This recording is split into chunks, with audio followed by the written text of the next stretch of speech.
Resellers. It's Suzanne A. Wells, and this is episode number 8 of eBay the Right Way.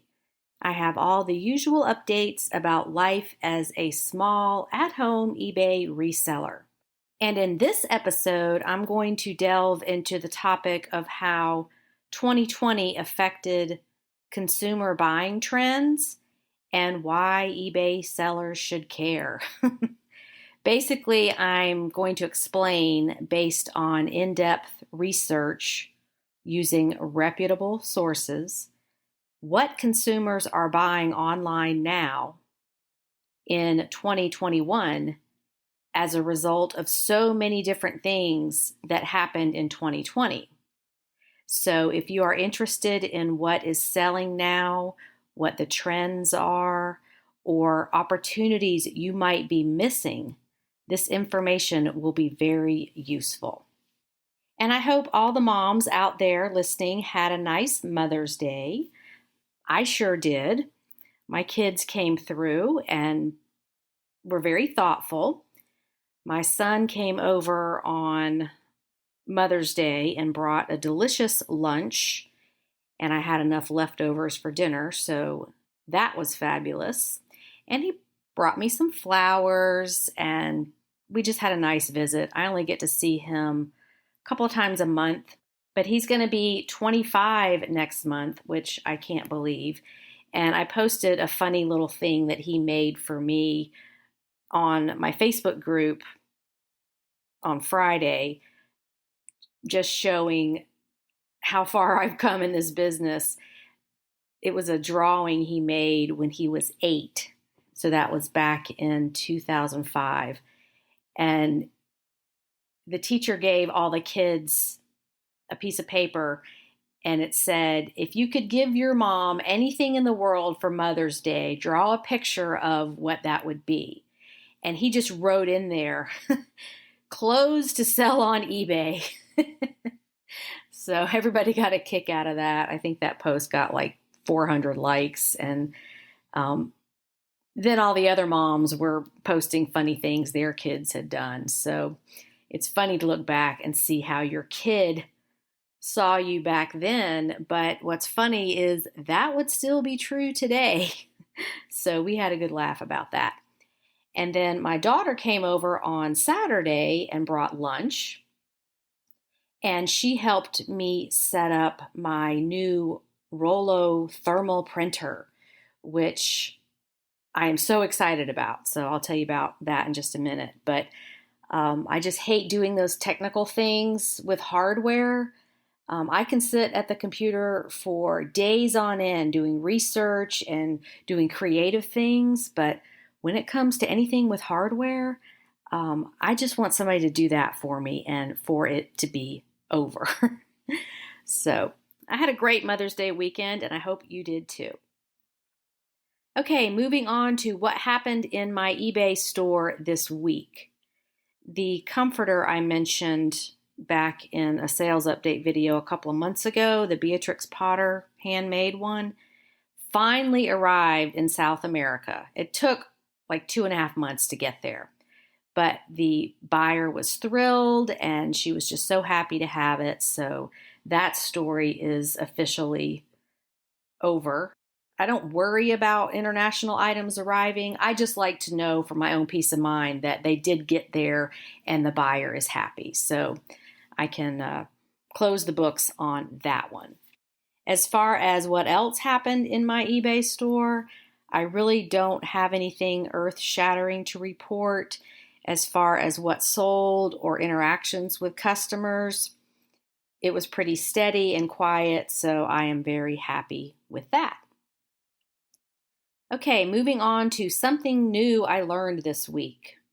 I learned how to use my new Rollo thermal printer, which is so incredibly easy. And I also figured out how to use Pirate Ship for printing labels in bulk. And I will admit, I am late to the party on this, but better late than never. The BOLO handbook that I explained in last week's podcast will be in my hands the last week of May, so I will be shipping out the pre-orders And it only makes sense to print the shipping labels in bulk because, unlike my eBay sales, the books are all the same size, shape, and weight, so it's very easy to print labels in bulk. And when I was setting everything up and going through the tutorials, I was remembering that my only experience with bulk shipping was back in the early 2000s. I was the administrative assistant for our local Humane Society. And one of my duties was to create and mail out the monthly newsletter. And there were about 2,000 people on that mailing list. So back in the day, you had to do a mail merge where you merged the mailing list with a label format in Microsoft Word. And I think I'm remembering correctly that since the Humane Society was a 501c3 nonprofit, the postage was free. Anyway, I had to print all those labels and stick them on the newsletters and then take them to the post office. And it was several trays of mail, so that was a big job every month. But I was just thinking, like, wow, how things have changed. Pirate ship is so easy. And I know lots of people in the eBay community use it for various reasons. A common reason is for large or oversized packages because the shipping can be cheaper, but I rarely have large or oversized items. And I've had a pirate ship account since it started, and I occasionally check prices on larger or heavier items, but for me and what I sell, eBay is usually the same. But now with shipping a quantity of the exact same item where the weight and dimensions are the same for each package, it just makes sense to use pirate ship.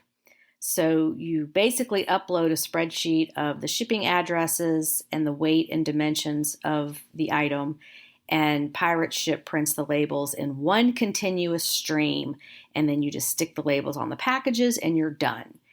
And since everybody is getting the same thing on the book orders, it's just a really easy process. And I told you all of that because I'm always figuring out the next step for things I want to do. Like, I think about it backwards. So it's like sewing, sewing a clothing item. You have to think backwards on how you're putting it together to get that final result. And for me, I guess it's just a comfort zone. When you have a plan or know what to expect, doing new things aren't so scary or confusing. So I've got that all figured out. And once I have the books in my hand, I can quickly print the postage and get those in the mail. I'm so excited to have those in my hands and mail them out and see how the eBay community likes it. Okay, the main topic of this podcast: how 2020 affected consumer buying trends and why eBay sellers should care. Part 1. In 2020, almost everything in our daily lives changed. Both brick and mortar and online shopping saw huge changes, many of which could last forever. And you might want to take a look at your business and decide if you want to make a shift to accommodate some of the changes in consumer demand, the eBay platform, and the way you run your business. So I started getting my ideas together for this podcast, and while doing the research on what is currently selling, it became clear very quickly that this topic needs to be a series. There's just so much information, it could not fit into one podcast. So we'll be looking at different products and industries over a series of episodes rather than trying to cram it all into one podcast. The effects of 2020 are far-reaching across many different industries, and there has been a domino effect as time has gone by and the general public has changed the activities they are participating in and the products and supplies needed for those activities. Meaning, I'm doing the research to help you understand what people are buying, how consumer demands have changed because of the pandemic, and what you may want to offer in your eBay store to serve customers better. This is a perfect example of how chaos and uncertainty creates opportunity. I mean, look how far we have come since this time last year, May of 2020. Nobody knew what to do or expect. But out of that chaos, we can see opportunities now, a year later, if we look for them. So let's look at some of the general statistics from last year regarding consumer trends and the pandemic, because you may not realize how far-reaching the impact of the pandemic was and continues to be on the economy, consumer trends, and desired products. And these statistics were taken from reputable financial sites, including Forbes, Inc., Money Magazine, the Wall Street Journal. So rest assured that this is real data from reputable sources, not just something somebody might have heard that somebody could have seen on Facebook, which is a lot of information out there is like that. Some of the information, or maybe most of it on social media, is just so diluted and flat out wrong. So I always go to a reputable source when gathering data. All right, so let's get into it. 150 million new customers came online during 2020. That's not just eBay, that's just customers in general globally. Think about that, 150 million. That is huge. These were people who hadn't bought online before, ever. And when everything else closed down, like retail and brick and mortar stores, online shopping was their only option. According to Digital Commerce 360, eBay alone saw 11 million new buyers come to the site in 2020. The value of goods sold on eBay in 2020 grew 22% from the previous year. And the eBay app was downloaded 50 million times in 2020. Think about that. There are 50 million more people out there that can buy on eBay from their phone, as opposed to in 2019. That's a lot of shoppers with a phone in their pocket that can pull it out and buy stuff. So that means our pool of buyers expanded in a massive way, and we have more customers to sell to. At this point in time, May of 2021, eBay has 185 million active buyers. And that is way more than would ever come to your garage sale. So get your stuff online. More importantly, those new buyers have now developed a habit of buying online. So that online shopping behavior is now ingrained, and people see the benefits and ease of ordering online. Maybe they came to eBay to buy masks and hand sanitizer, but many are now permanent eBay customers, buying all sorts of products, which is great for us as sellers. Now, some analysts report an accelerated economic downturn in 2020, but it depends on what industries you look at and how you frame this information. If you were an e-commerce seller offering products that people wanted and needed during the pandemic, you were in the right place at the right time. I can tell you I saw a surge of students come to my online school in the spring and summer of 2020 because it was this whole perfect storm.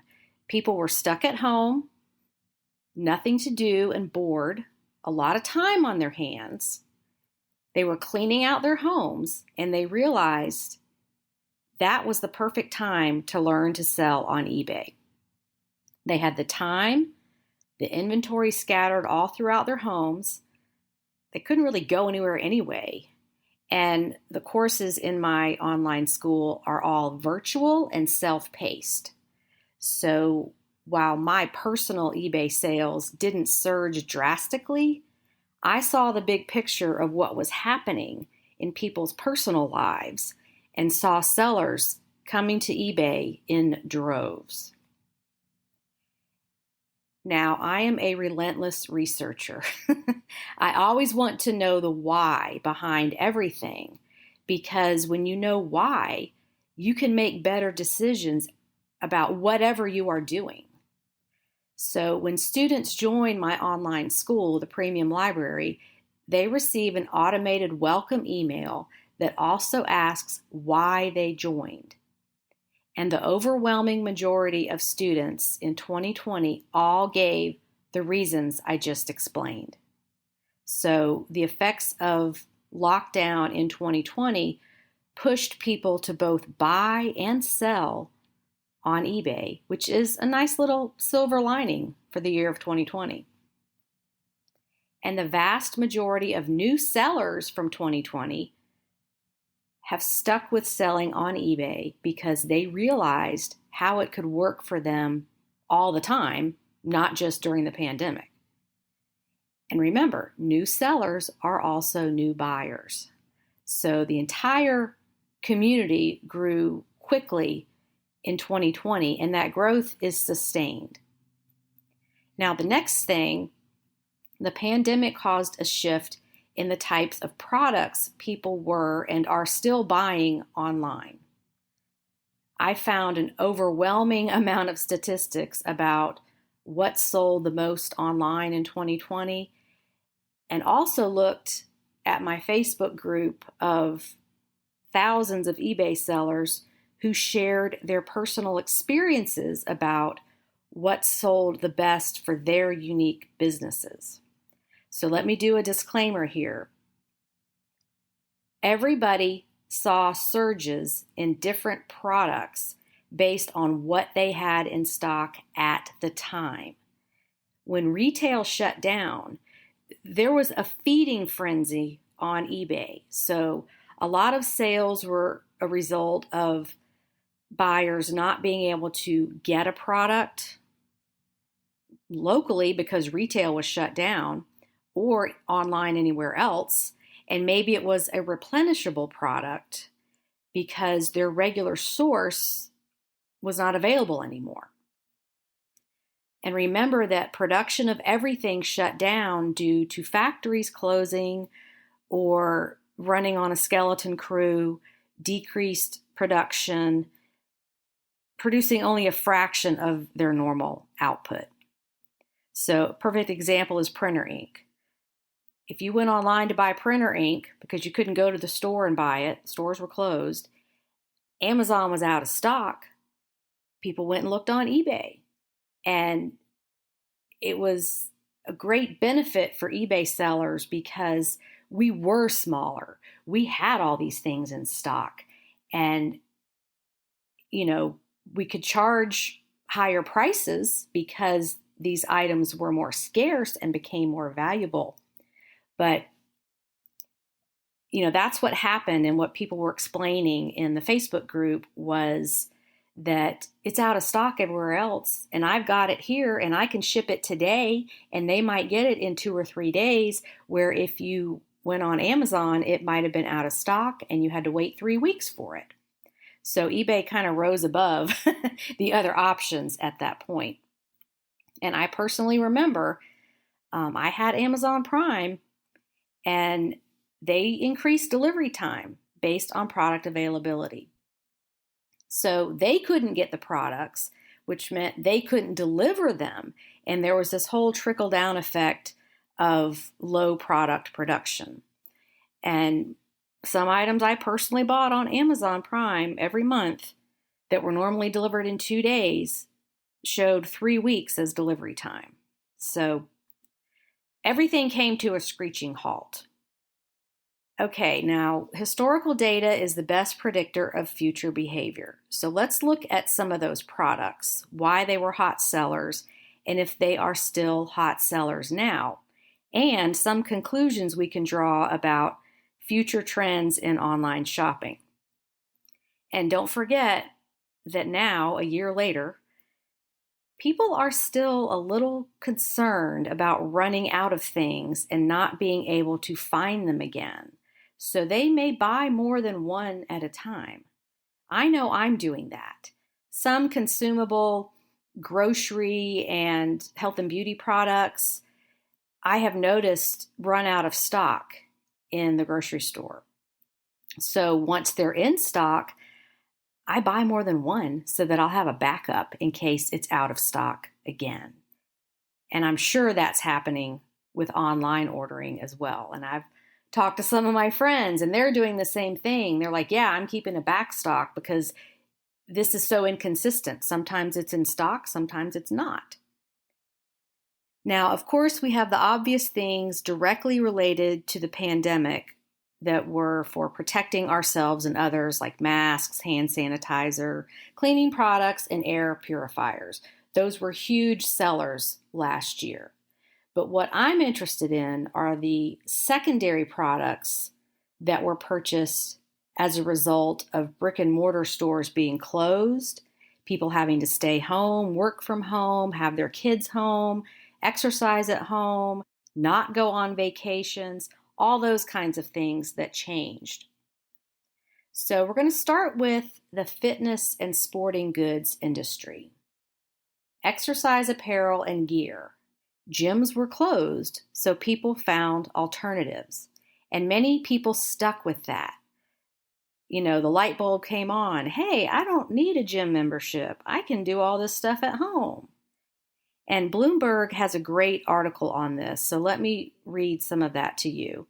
The title is How COVID-19 Has Permanently Changed the Fitness Industry. Virtual classes and mental health options were turbocharged by the pandemic. Gym chain executives expect that to continue. And this article is from January of 2021. The online shift is contributing to what experts said will be a permanent change to how the $32 billion industry works. And they're talking about the gym industry. While 75% of consumers surveyed said they will eventually return to pre-pandemic routines and the actual gym, many indicated they will retain a virtual component. COVID-19 has accelerated adoption of a hybrid model of online in-person workouts that more brick-and-mortar gyms are likely to retain when the pandemic recedes. Fitness club owners grappling with declining memberships have quickly caught on, with 72% now offering on-demand and live stream group workouts, up from 25% in 2019. Lifestyles that suddenly became sedentary with no commuting, no travel, and lots of working from home and remote learning upended fitness regimes. A November study of gym members revealed that 54% of those surveyed either froze or canceled their memberships. For people who have continued some kind of exercise routine, virtual fitness has been key. Home workouts were gaining traction even before COVID-19, led by companies such as Peloton and Mirror. Since the start of the pandemic, 80% of fitness consumers live streamed workouts compared with 7% in 2019, according to a mind-body survey. So let me say that again. 80% of fitness consumers live stream compared with 7% in 2019. So we've got all these people doing virtual workouts, and they may need some accessories and other items to do those workouts. 2020 was a nightmare for gyms and physical fitness. States began mandating health club closures in mid-March. By April 6th, 48 of the 50 states had forced gyms to close. During this time, physical activity levels in the U.S. declined by 48%. Now, this is my side note. Most virtual classes require minimal equipment such as a yoga mat, yoga blocks, stability ball, medicine ball, or hand weights. All of these items lend themselves to being sold on eBay, findable in thrift stores and at garage sales, and easy to ship. Okay, back to the article. The pandemic has also heightened the importance of cardiovascular health. Obesity can triple the risk of hospitalization due to COVID-19, decreasing lung capacity while impairing immune function. People are getting a head start on strengthening their overall health thanks to virtual workouts. And it also breaks down the gym intimidation that deters people from going to a gym in person. And then in this article posted by the College of Business at the University of Oregon, this was in December of 2020. In the last year, the COVID-19 pandemic has disrupted our lives in unimaginable ways. Fitness clubs are closing while the home exercise equipment industry is booming. Sports equipment used for football, baseball, and soccer are down in revenues, while outdoor recreation equipment for camping, kayaking, and hiking are up. So let's think about this. Exercise and fitness done indoors or events with large groups are not thriving, but solo and outdoor activities are. And then another article posted by Globe Newswire in March of 2021 talks about the global camping equipment market, growth trends, COVID-19 impact, and forecasts. The situation of COVID-19 had a positive impact on market growth as recreationalists spent the higher amount of leisure time from their complex work schedules. The implementation of lockdown came as an opportunity for campers and prospective campers across the world. Considering the leisure travelers of the North America region, the frequency of leisure trips made by travelers increased in the post-COVID-19 situation. The market witnessed a positive impact on the demand for camping equipment during that period. A number of camping organizations and service providers are introducing camping programs targeted at different age groups in an effort to attract new campers. For the older generations, these programs often focus on the experience of camping, while for younger generations, they feature adventure sports. So here we've got these organizations encouraging people to go camping and do all these outdoor activities. So those people are going to need stuff to do all this, and they might come to eBay to buy it. Okay, back to the article. In addition, with the rising awareness about environmental preservation, demand for eco-friendly camping equipment is on the rise. Vendors are introducing eco-friendly equipment in order to differentiate and expand their product line. Such innovation in camping equipment will increase the sales of camping equipment during the forecast period. The increasing participation in outdoor recreational activities is a significant factor that will drive the prospects for growth in this market globally. Factors such as changes in lifestyle and attitudes, demographics, increasing recreational expenditure, and the physical and mental benefits of outdoor recreational activities inspire consumers to engage in outdoor recreational activities. These activities also help to maintain a proper work-life balance. So outdoor activities are on an uptick now. You're seeing commercials about it. You're seeing discounts. You're seeing Airbnb stuff. All these ads for, get out there and enjoy the outside. So people are going to need the stuff to do these activities. This article also said that North America holds major share in the market. The COVID-19 pandemic has triggered an increased spending on outdoor recreations across North American countries. Retailers in the outdoor travel and sports and recreation sectors witnessed a big boost in spending as people stayed close to home and tried to do more open-air activities during 2020. Some reports show 47% more camping gear was purchased in August of 2020 than in August of 2019. And let's remember another thing, which maybe you have noticed personally. I experienced this just last week. I'm planning a beach trip with some friends, which is next week, and needed some specific clothing and other items. I went to 3 brick and mortar stores, and their inventory is really sparse. And this is May 2021. Target and Kohl's had a few clothing items I was looking for, but maybe only 1 or 2 of each item, and of course not my size. And you still can't try on clothing in stores. So it doesn't even make sense to try to buy retail clothing, because if it doesn't fit, you're going to end up making 2 trips to that retailer, one to buy it and one to return it, which is what happened to me. So it was just a colossal waste of time.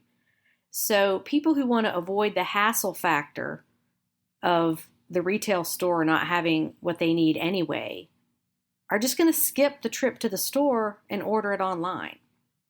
So the bottom line here is that the at-home and outdoor fitness industry is still thriving, and so is the camping and outdoor adventure industry. So if you aren't looking at sporting goods or considering items in these categories, that could be an opportunity for you. So pay attention when you are out treasure hunting. Look at the outdoor gear and the sporting goods and the home fitness stuff, because you'll probably find some items that you can sell for a good profit. Okay, so that is the end of part 1 of the series. And I'll be sharing my research with you on other product categories in future podcasts. So hopefully that can enlighten you to look for more opportunities that you may not be looking at right now. Okay, now I want to add a note about how 2020 impacted me personally. And this is emotional for me, so I apologize if my voice gets shaky. And this is hard to say publicly, but I'm human and things happen to me too. Some of you might know from my YouTube channel that the love of my life died in March of 2020, about 2 weeks after everything shut down. This was the person I was closest to in the world, and we were together for about 10 years. We had parted ways for different reasons, but not because we stopped loving each other. And this is just a wonderful love story with a tragic ending. Anyway, I was paralyzed with grief from this loss, as well as not being able to work on my business because of the shutdown. And I just felt so lost. I had no idea what to do with that level of grief. So I started journaling, writing down all the beautiful memories of our time together, trips we took, moments we shared, dreams we had for the future, just getting everything on paper so I wouldn't forget. I was keeping his memory alive the best way I knew how. And some of the stories are really funny and heartwarming. That journal is now a 35,000 word manuscript in progress, and it will be a book one day. I'm still working on it. I had to wait until I could laugh again and wasn't crying every time I tried to write. It was a very emotional and difficult process, but it's getting easier. I don't know when this book will be finished because the memories are still coming and I have a lot more to say, but it is a project on the horizon. So I said all that to say that 2020 changed me. It changed what is important to me and made me think about how I want to spend each day of the rest of my life. My loved one's death was a complete shock. And I didn't learn about his death until 2 days after it happened. No, he did not die from the virus. We all thought he would live forever. And even now, I can't believe he's gone. My biggest regret is that I don't know for sure if he knew how much I loved him. Did he die feeling unloved? That was a terrible, crippling feeling, and I never want to have that feeling again. So about 6 months after his death, last fall, it just hit me one day. What would he want for me for the rest of my life?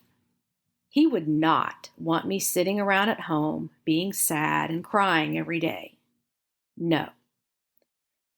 If he was here talking to me, he would want me to get back to the person I was and find joy and happiness in every single day. Just to keep being the best Suzanne I could be. He used to say that to me all the time. So that's what I decided I would do. And I got back on track.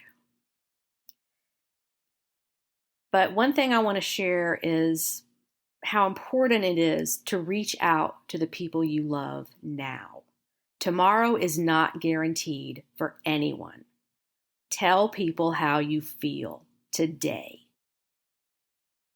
A few days after his death, in the middle of this paralyzing grief, I sent texts or called the people I love most in the world and told them how much I love them, how much I cherish our relationship, care about them, and I am always there for them if they need me, no matter what. Some people answered and said, I feel the same about you. And some people did not, which is fine. Not everyone is meant to be in your life forever. Another thing that changed for me is don't wait to do the things you want to do, because tomorrow is not promised for anybody. And I've reconnected with some lifelong friends who I love dearly, and we are doing fun things together. We're making plans and we're doing things. We're not going to wait anymore. So reach out to the people you miss, no matter how long it has been. The worst that can happen is that they don't answer. But at least you'll know that you reached out and you won't have any regrets. Now is the time because you may not have tomorrow. And on the flip side of that, let the toxic people go. People who drain you or exhaust you. Focus on the people who energize you and you love being with. Letting go of toxic people makes room for other people to come into your life. And I cannot tell you how the stress level in my life has decreased since letting go of energy vampires and drama kings and queens. Remember, it's your life.